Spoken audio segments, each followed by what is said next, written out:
Sasa shughuli za upanzi zimeshika kasi katika maeneo ya Molo na Kuresoi. Ni kufuatia mvua kunyesha mapema mwaka huu ikilinganishwa na mwaka jana ambapo kiangazi kilishuhudiwa hadi mwisho wa mwezi wa 4, yani mwezi huu. Wakulima wanaomba serikali sasa kuhakikisha imewasambazia na mbolea thabiti ili waweze kuwa na mavuno mazuri mno. Ni habari ambazo tunajuzwa na mwandishi wetu wa Molo, Jimson Ndungu.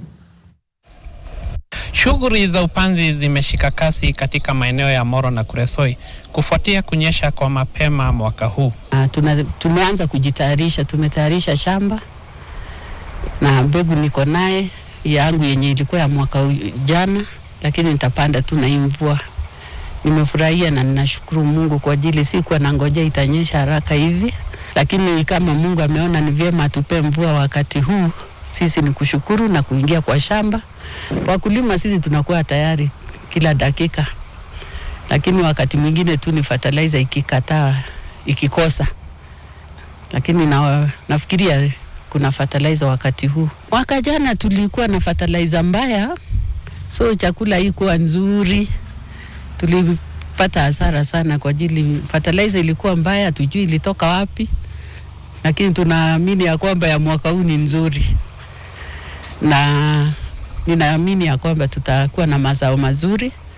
Inaonekana ukiona vile mvua imekuja mapema, hii ni mwaka ingine mzuri.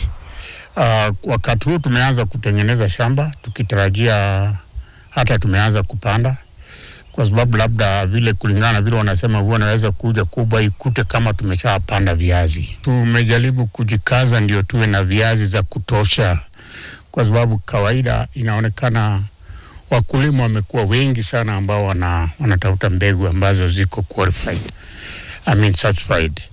Sasa tunajaribu kuongeza mbinu na kuongeza ukuzaji uwe mkubwa ndio tuweze kuwa na mbegu ambazo zitatosheleza mkulima yote ambaye anataka certified seed.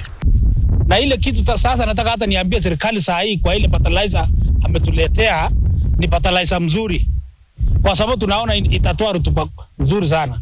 Last year ilikuwa mbaya sana. Tulikuwa tunatoa kwa eka moja viazi kunia 6 kunia 7. Lakini mwaka hii tunaona tunaweza toa mingi. Nikiripotia NTV mashinani kutoka Molo, kaunti ya Nakuru. Jina langu ni Jimson Ndungu.